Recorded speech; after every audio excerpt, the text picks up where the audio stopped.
গাঁজা কবে কবে খান? গাঁজাটা যে সুম্পাই শুনি খাওয়া শুরু করি।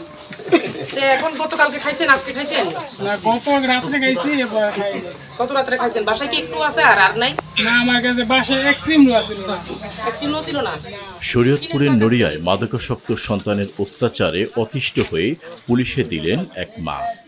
শনিবার নড়িয়া পৌরসভার লঞ্চিং এলাকা থেকে শাহনাজ বেগম নামে এক নারী নিজের ছেলে ফারুক সোয়ালকে মাদকসহ পুলিশের হাতে তুলে দেন।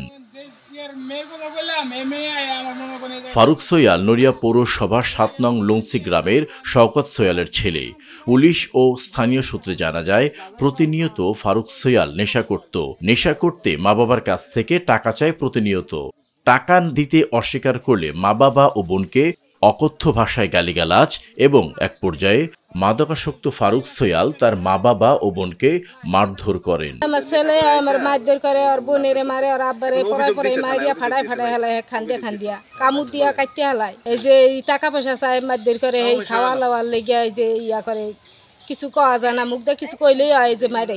আজ শনিবার সকালে নেশার টাকার জন্য মা বাবাকে বেধড়ক মারধর করলে মা বাবা মাদকাসক্ত ফারুক সোয়ালের মারধর সইতে না পেরে ডাক চিৎকার দিলে প্রতিবেশীরা ছুটে আসে এবং মাদকাসক্ত ফারুক সোয়ালকে বাড়ির উঠোনে গাছের সাথে বেঁধে রাখে। খবর পেয়ে নড়িয়া থানা পুলিশ এসে গাঁজাসহ ফারুক সোয়ালকে আটক করেন। জানতে পারলাম যে আসলে মূলত সে এটা একটা পারিবারিক একটা অশান্তির বিষয় ছিল, প্লাস সে মাদক সেবী একটা বিষয়। আর আমাদের পুলিশ টিম এসেছে তারপরে এসে তারা যেটা দেখলাম যে তাকে আমরা মোটামুটি আটক করে রেখেছি এতক্ষণ। তারপরে ঘটনাস্থলে এসে আমি দেখলাম তার কাছে গাঁজাও পাওয়া গেছে এবং আরেকটি যেটি বিষয় সেটি হচ্ছে সে দীর্ঘদিন ধরে মাদক সেবী, সে নিজ মুখে স্বীকার করছে একটা বিষয়। এবং সবচেয়ে বড় যে ঘটনাটার কারণে আজকে আমরা এখানে আসলাম সেটা হচ্ছে সে মাদক সেবন করার জন্য রেগুলার বাড়িতে বাবা মার কাছ থেকে চাপ দিয়ে অর্থ নিয়ে থাকে।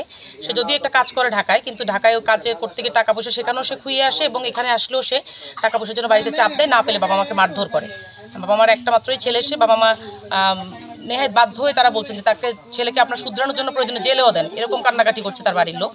তো এবং এই ছেলেটি স্বীকারও করছে যে দীর্ঘদিন ধরে সে মাদক খায় এবং না পেলে আসলে তার মাথা ঠিক থাকে না।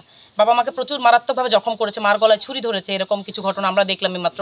এবং আশপাশের অনেক প্রতিবেশীর সাক্ষ্য দিয়েছে এখানে যে দীর্ঘদিন ধরে তাকে শুধরানোর অনেক চেষ্টা করেছে তারা। প্রায় ৭-৮ বছর ধরে সে মূলত এই কাজগুলোর সাথে জড়িত।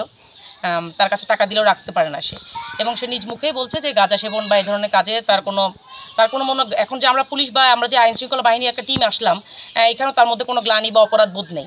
তার বিষয়টা হচ্ছে সে জেলে গেলে যাবে, কিন্তু সে মাদক না খেয়ে সে পারবে না, এরকম একটা বিষয়। তো আমাদের এই সার্বিক বিবেচনায় আমরা এখন তাকে মাদকদ্রব্য নিয়ন্ত্রণ আইনের আওতায় তাকে আমরা এখন 1 বছরের বিনাশ্রম কারাদণ্ড দিয়েছি এবং 500 টাকা অর্থদণ্ড দিয়েছি এবং টাকাটি আমরা এইমাত্রই রিসিভ করেছি। আর হচ্ছে তাকে আমরা এখনই জেলে পাঠানোর ব্যবস্থা করছি। এবং যেটা বিষয় হচ্ছে যে দুঃখজনক যে আমরা আসলে মোবাইল কোর্টের উদ্দেশ্য কিন্তু বা যে কোনো শাস্তির উদ্দেশ্য কিন্তু আমরা কাউকে শাস্তি দিয়ে ক্ষতি করা না, আমরা তাকে শুধরানোর একটা সুযোগ দেওয়া।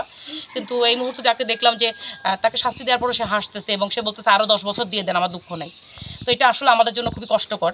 আমরা চাই সে শুধরে আসুক এবং তার বাবা মারা যেহেতু একটা মাত্র ছেলে, অনেক আশা ভরসা, এই যেন বাবা মার মুখে সে হাসি ফুটাতে পারে।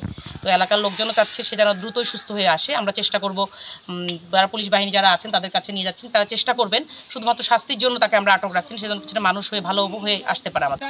আটককৃত মাদকাসক্ত ফারুককে নড়িয়া উপজেলা সহকারী কমিশনার ভূমি লাকি দাস মোবাইল কোর্টের মাধ্যমে মাদক সেবন এবং মাদক বহনের অপরাধে ফারুক সোয়ালকে 1 বছর বিনাশ্রম কারাদণ্ড ও 500 টাকা জরিমানা করেন। নিরপেক্ষ, সত্য প্রকাশে আপোষহীন।